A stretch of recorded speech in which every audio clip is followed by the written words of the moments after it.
Bill, tell me about accountability. I've never met a great leader yet that doesn't have a culture of knee-knocking accountability, sort of you got to execute.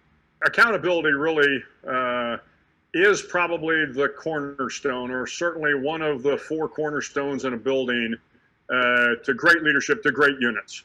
There's a wonderful book written by a fellow named John Baines, hard to find. It's called Morale, just like it sounds. And Baines, in the course of the book, goes back and looks at a unit in the British Army back in early 1900s, 1914, called the 5th Scottish Rifles. And the 5th Scottish Rifles were determined to be one of the worst units in the British Army at the time. And the reason they were determined to be bad was because, frankly, everybody was treated the same. There were not high standards. No one was held accountable for their poor work. The guys that were busting their hump were treated just like the slackers. New commanding officer comes in and says, hey, boys, here's what we're going to do. Here are the new standards, and I'm going to hold everybody accountable. You're either going to achieve those standards or you're not going to be in this unit. And the unit and the men in the unit rose to the occasion. And in fact, in 1915, at the Battle of Neuve Chapelle, they were one of the most decorated units in the British Army. And the reason that's important is it really is about accountability. Every leader needs to understand that people want to be part of a great organization. I don't know anybody out there. I don't care whether you're flipping burgers someplace. You want to be the best burger flipper you can. But most people come into an organization and they want to be part of a great organization.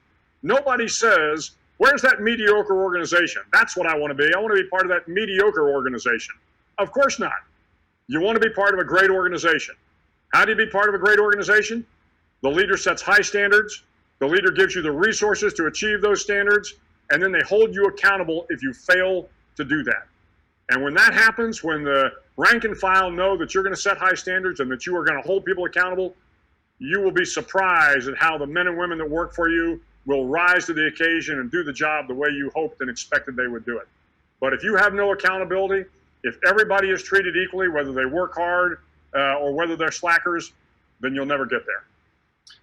For sure. And one of the things that we're often asked, and I think is difficult for some people to comprehend, is the idea that I could be a hopeful organization full of positivity and want people to reach their potential, and yet have knee-knocking accountability that says, I have to let you go, or I have to hold you accountable. And you're saying, but you were positive. Yeah, accountability doesn't mean being draconian. It doesn't mean not having compassion. I think what the great leaders do is they hold people accountable. That doesn't mean they rip them apart and and destroy the morale over one opportunity to hold somebody accountable. I always found that the great leaders I worked with found unique ways to hold, in my case, the men that worked in the unit accountable, and to allow them to understand why they were short in achieving the goal, but without hurting their personal morale and keeping them motivated. That really is a key to leadership. How do you hold people accountable without undermining their desire to continue to improve? Every great coach understands how to do that. Every great teacher understands how to do that. Every great military leader and CEO understands that you have to hold people accountable, but you don't have to destroy them in the process.